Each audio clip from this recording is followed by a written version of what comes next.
ఇప్పటి వరకు కూడా విశ్వక్సేన ఆరాధన జరిగింది. ఆయన నారాయణుడు లాగానే ఉంటాడు. ఈయన కూడా, ఈయనే కాదు, మనం కూడా విష్ణులోకాన్ని చేరుకుంటే మనకి 4 చేతులు ఉంటాయి, శంఖచక్రములు ఉంటాయి. విశ్వక్సేనం సకల విబుధ ప్రౌఢ సైన్యాధినాదం ముద్రాచక్రే కరతలయుగే శంఖదండౌ దదానం మేఘశ్యామం సుమణిముకుటం పీతవస్త్రం శుభాంగం ధ్యాయేద్దేవం విజితధనుజం.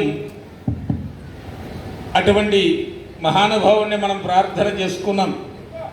ఏ విధమైన విఘ్నాలు లేకుండా కార్యక్రమం నిర్విఘ్నంగా ఆశాంతము కొనసాగాలి. ఎందుకంటే గణపతి ఉపనిషత్తులో చెబుతారు, పశ్చాత్తాత్. నాకు వెనక నుంచి పొడిచేవాళ్ళు ఎక్కువ ఉన్నారు కలియుగంలో. ఆ వెనక నుంచి రక్షణ కావాలి. ఉత్తరం వైపు నుంచి, తూర్పు నుంచి, దక్షిణము నుంచి, ఊర్ధ్వలోకాలలో ఫ్లైట్ ఎక్కడానికి కాదు, అదృష్టం కావాల్సింది దిగటానికి కావాలి. లేకపోతే అందులోనే అన్ని అంత్యేష్టి కర్మలు కూడా జరిగిపోతాయి. అందుకని అక్కడ రక్షించేవాడు ఆది మూలమే మాకు అంగరక్ష, శ్రీదేవుడే మాకు జీవరక్ష. అన్నింటా కావాలి రక్ష. అందుకే విశ్వక్సేన భగవానుడు అవధాతారం, దాతలందరికీ ఇవ్వవయ్యా ఈ ఫలితాన్ని.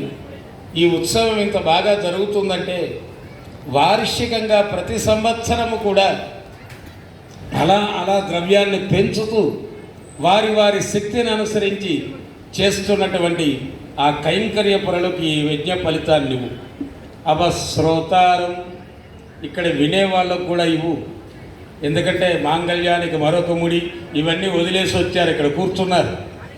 ఆ సీరియల్లో అనేవి పక్కన పడేశారు, సీరియస్గా చూస్తున్నారు. ఇక్కడ వెంకటేశ్వర స్వామి ఎవరి కోసం? అవశ్రోతారం, వినేవాళ్ళకు కూడా కాస్త ఈ యజ్ఞ ఫలితాన్ని ఇవ్వవయ్యా. అవభక్తారం, మాట్లాడేవాడు కూడా ఇక్కడ ఉన్నాడు. అంటే నీ గురించి ఎవరు మాట్లాడినా వాడికి ఈ యొక్క యజ్ఞ ఫలితాన్ని, ఈ బ్రహ్మోత్సవ ఫలితాన్ని ఇవ్వమని. పూజలు చేసేవారిని ఋత్విగణం అన్నారు, కైంకర్య పరులని దాతృగణం అన్నారు, సేవ చేసేటువంటి గోష్ఠి వారిని సేవాగణం. ఇంతమందికి చైతన్యాన్ని ప్రసాదించేవాడు విశ్వక్సేనుడు. ఆ విశ్వమంతా ఉన్నటువంటి నారాయణుడు శక్తి. ప్రకృత్యే నమః, ప్రకృతి అంతా ఉంటుంది. ఒక దుర్గగా నీకు శక్తినిస్తుంది, సరస్వతిగా జ్ఞానాన్ని ఇస్తుంది, లక్ష్మిగా సంపదనిస్తుంది, గాయత్రీ మాతగా సూర్యమండలంలో నుంచి నీకు బుద్ధి ప్రచోదయాత్, మంచి బుద్ధినిస్తుంది. దాన్ని నువ్వు అనుసరిస్తే, దానిని నీవు సేవిస్తే, విశ్వమంతా ఉన్నటువంటి నారాయణుడు శక్తే. మనం శ్రద్ధగా చేయకపోతే వికృత్యే నమః విలయతాండవం చేస్తూ, అందులో ఇది ఈ సంవత్సరం పేరే క్రోధి. ఇక్కడ దేని పట్ల కోపం ఉండాలి? ధర్మానికి హాని చేసేవాడి పట్ల క్రోధిగా ఉండాలి మనం. అందుకిచ్చింది అవకాశం. ఎప్పుడు కూడా సర్వజిత్తు నామ సంవత్సరంలో 1947లో మనకు స్వతంత్రం వచ్చింది, సర్వజిత్. అలానే విరోధికృతి నామ సంవత్సరంలో పాకిస్తాన్ విడిపోయింది. మన తెలుగు సంవత్సరాలన్నీ పక్కాగా పెడతాడు. రక్తాక్షి నామ సంవత్సరం మొదలవగానే ఇందిరాగాంధీని రక్షకులే లేపేశారు, రక్తం చూశారు. ఇట్ట క్రోధి, ఈ క్రోధి నామ సంవత్సరం కోపం అవసరమే. రాముడికి సహజంగా కోపం ఉండదు, తెచ్చుకుంటాడట కోపం. ఎవరిని చూసి? అసురులను చూసి. జరిగే యజ్ఞాలని ఇబ్బంది పెట్టేవాడి పట్ల కోపం. అందుకని ఇటువంటి క్రోధినామ సంవత్సరంలో జరిగే బ్రహ్మోత్సవాలు ఆశాంతము ఆనందంగా సాగాలి. ఆనంద నిలయంలో భగవంతుడు తేజోవంతుడై భగవతో వీర్యేన భగవతో బలేన భగవతస్తేజస్సహ, ఆ తేజస్సు విశ్వమంతా ఏర్పడి ఇక్కడ వెంకటేశ్వర స్వామికి మాకు జాతకాలు చెబుతూ ఉంటాం కాబట్టి చాలామంది అంటారు మాతో, 7 ప్రదక్షిణాల దేవుడని అక్కడెక్కడో అంటున్నారు. మా స్వామి ఎప్పుడో 7 ప్రదక్షిణాల దేవుడే. 7 వారాలు 7 ప్రదక్షిణాలు చేస్తే తీరని కోరిక లేదు ఈ క్షేత్రంలో. ఈ మాట నేను 30 ఏళ్ల క్రితమే విన్నాను. ఇది 33వ సంవత్సరం బ్రహ్మోత్సవం. అక్కడి నుంచి కూడా అందరి కోరికలు తీరుస్తూ ఆ స్వామి మనని అనుగ్రహిస్తూ ఈ ఉత్సవం నిర్విఘ్నంగా కొనసాగాలని విశ్వక్సేన భగవానుడిగా పూజ చేశాం మనం. మిగతా వారు ఏం చేస్తారు? గణములకు అధిపతి గణాధిపతిగా పూజ చేస్తారు. దంతి అంటే ఏనుగు, ఏకదంతుడు అంటే ఒక దంతమే ఉంది, మనకు 32 ఉన్నాయి అని ఆయన చూసి మనం గర్వపడకూడదు. ఆయనే గర్వంగా ఉండాలి ఆయన్ని సేవించి. దంతి అంటే ఏనుగు. ఉన్న జంతువులలో ఏనుగుకి మించిన బలమైన జంతువు ఎక్కడైనా ఉందా ప్రపంచంలో? లేదు. దైవాలలో అటువంటి బలమైన వాడు కాబట్టి ఏకదంతుడు.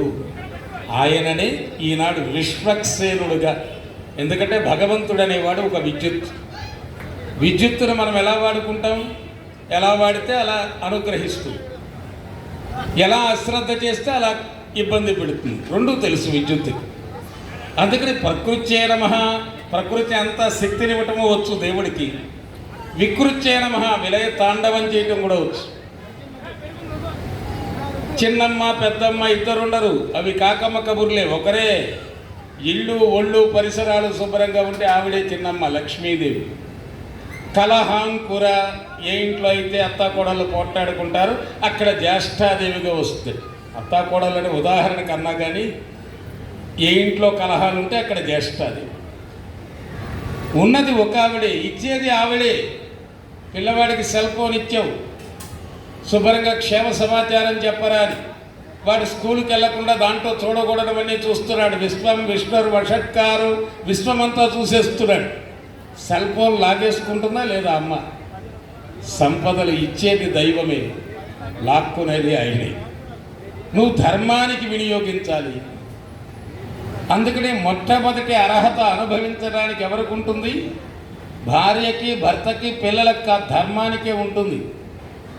పెద్దవాళ్ళు అట్లా చాలా గ్రామాల్లో 400 ఎకరాలు ఉంటే ఒక 100 ఎకరాలు దేవుడికి రాసి మిగతా 300 ఎకరాలు పిల్లలకు పంచేవాడు. వీళ్ళు అవజేసుకున్నారేమో కానీ ఆయన మాత్రం ఉంచుకున్నాడు ఆ 100 ఎకరాలు. వాళ్ళు ధర్మకర్తలుగా వ్యవహరిస్తున్నారు సెంటు భూమి లేకపోయినా. అక్కడ కారణం అక్కడ ధర్మానికి వాళ్ళు వ్యవహరించరు. ధర్మకర్త అంటే ఆస్తికోవా, మహా ఆస్తికుడై ఉండాలి. ఆస్తి అంటే ధనం కాదు, మహాభక్తి పరుడు. అటువంటి మహానుభావులు ఇక్కడ చేరారు. ధనధాన్య సమేతై, ధనధాన్యాలు కలిగిన వాడు ఉండాలి ధర్మకర్త. అంతేకాకుండా మహోత్సాహ, మహా ఉత్సాహవంతుడై ఉండాలి. కృతజ్ఞ, చేసిన మేలు మరిచేవాడుగా ఉండకూడదు, కృతజ్ఞుడుగా ఉండాలి. లోభవర్జిత, లోభం అనేది ఉండకూడదు. దాచి తదుకు దొంగలకిత్తురో దొరలకు. మా వెంకటేశ్వర స్వామి బ్రహ్మోత్సవం నేను మొదటి బ్రహ్మోత్సవం నుంచి వేడుకగా చూడటమే నాకు ఇక్కడ అలవాటు తప్ప ఎక్కడ లోభం అనేది కనపడదు ఈ బ్రహ్మోత్సవం. లోభవర్జిత, అటువంటి కర్తలని ఎన్నుకున్నాడు స్వామి. ఆ స్వామికి సేవించి ఆయనలో ఐక్యమైపోయారు మన కృష్ణారెడ్డి గారు, వట్టేపల్లి నరసింహారావు గారు. జీవితం అంతా కూడా స్వామి సేవలో అలా ఉండాలి. మనం యజ్ఞ సమిధలుగా మిగిలిపోవాలి. హోమంలో వేసేవన్నీ ఏమిటి? యజ్ఞ సమిధ. ఆత్మ వెళ్ళిన దేహం అగ్నిహోత్రుడు పాలు. దీన్ని ఎక్కడేస్తున్నారు? అది ఒక యజ్ఞమే.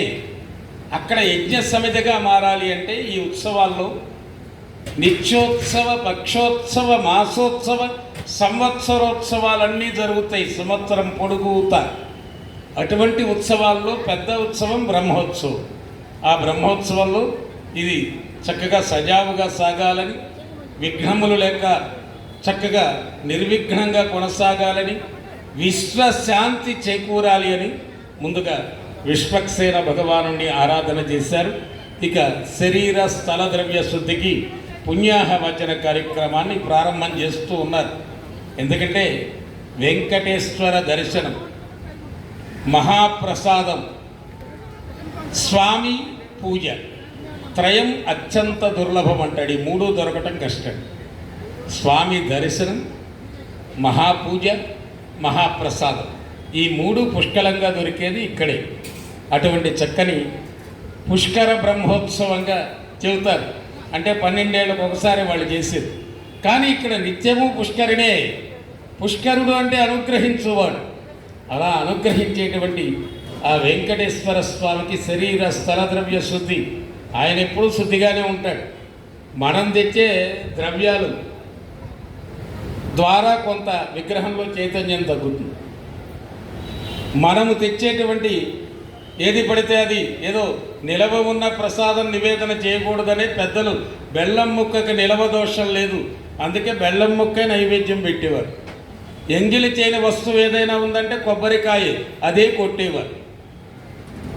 అంతే తప్పరిచి ఎల్లారెడ్డి పుల్లారెడ్డి స్వీట్లు తెచ్చేసి తినవయ్యా అని ఆ ప్రతి ఆదివారం మళ్ళీ ప్రత్యేక ఆహారం పలహారం పలావులు కూడా పెట్టేస్తున్నారు దేవుళ్ళకు. ఇలాంటిది వామాచారం అంటారు. ఇది దక్షిణాచారం. కుడి చేత్తో చేసే పనులకి ఎంత తేడా ఉందో, ఎడమ చేత్తో చేసే పనులకు ఎంత తేడా ఉందో అవి ఫలితాలను ఇస్తాయి. కానీ కుడి చేత్తో చేసే పని ఇక్కడే కాదు అక్కడ కూడా నీకు ముక్తిని ప్రసాదిస్తుంది. కాబట్టి అటువంటి స్వామికి చేరేటువంటి ఉత్సవంలో జరిగే ఈ యొక్క శరీర స్థల ద్రవ్య శుద్ధి అది ఎవరికి కలగాలి? మనకు కలగాలి. ఆయన ఎప్పుడూ పవిత్రంగానే ఉంటారు. అటువంటి శుద్ధి కలగటం కోసమని పుణ్యాహవాచన కార్యక్రమాన్ని సర్వతీర్థమయం జలం, స్వామి పాదాల దగ్గర నుంచే వచ్చినట్టు అన్ని తీర్థాలు. కావేరీ విరజాశయం, కావేరీ నదే విరజా నది. ఇంకా అంతకంటే స్వామి తలుచుకుంటే ఏముంది? శ్రీరంగే రంగమండపం, ఆ వైకుంఠమే శ్రీరంగం, రంగనాథుడే వైకుంఠనాథుడు. అట్లా ఈ క్షేత్రం వర్ధిల్లుతూ ఇక్కడ చూడండి విరజాశయం, విరజా నదిలాగా కనపడుతుంది మాకు ఈ వాటర్ ట్యాంక్. ఎంతోమందికి దాహార్తిని తీరుస్తూ స్వామి పుష్కరిణి. అట్లానే ఇక్కడ మనం చేయడానికి లేదు స్నానం, దేవతలు వచ్చి చేసుకుపోతారు వాటిలో, మనం చేస్తే ఊరుకోరు. అట్టని స్వామి సన్నిధి సాలగ్రామమూర్తిగా సాలగ్రామ శిలా పర్వతం మీద అధిష్ఠించి ఉన్నాడు. మళ్ళీ మోకాలు నొప్పులు వస్తాయి కలియుగంలో, వాళ్ళు మళ్ళీ 7 కొండలు ఎక్కి రావాలంటే కాళ్ళు లాగుతాయి అని మన దగ్గరికే వచ్చి కూర్చున్నాడు. 7 కొండలు చేసుకున్నాడు ఈ క్షేత్రాన్ని. అటువంటి శ్రీనివాసుడి యొక్క దర్శనం, ఆ మహాప్రసాదం ఇప్పుడు పుష్కరుడు అంటే అనుగ్రహించేవాడు. అలాంటి సర్వనదీ జలాలని ఇక్కడ ఆవాహన చేసి ఆ పవిత్ర జలాలతో మనందరికీ కూడా చల్లుతారు. ఆ తీర్థం ప్రోక్షించుకోగానే మన జన్మ ధరిస్తుంది. పుణ్యాహవచన కార్యక్రమం. శ్రీహరిచరణ శరణైకమరాయణై శ్రీ మహాభాగవతై సహ స్వస్తి పుణ్యాహవాచనం కరిష్యే తదాదౌ భూమి ప్రార్థనం కరిష్యే. ఓం భూమిర్భోమ్రాజ్యో మహిత్వా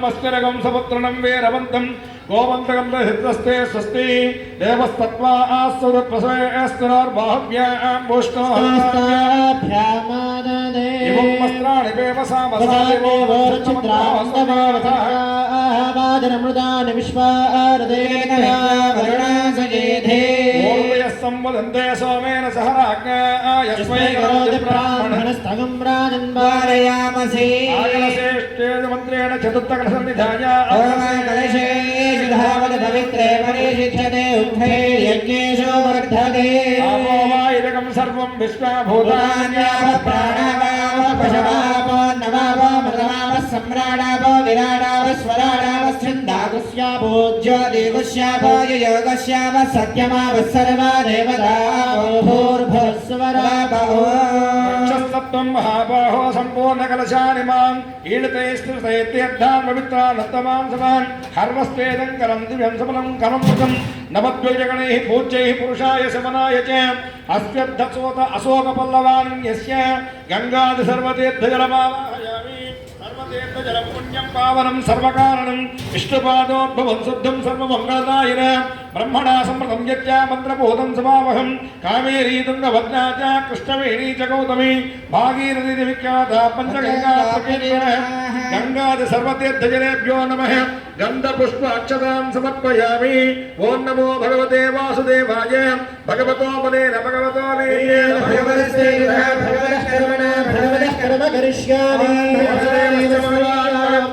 వాసుదేవ పవిత్రం శతదారకం సహస్రదార పవనదారమచ్చిత్రమక్షీయమనిష్ట మరపద్మం భగవాన్ శ్రీ వాసుదేవ పురాతో భగవాన్ శ్రీ శంకరణ పురాతో భగవాన్ శ్రీ ప్రద్యుమ్న పురాతో భగవాన్ శరణుద్ధ పురాతో వాసుదేవ పరావేద వాసుదేవ పరాముగా వాసన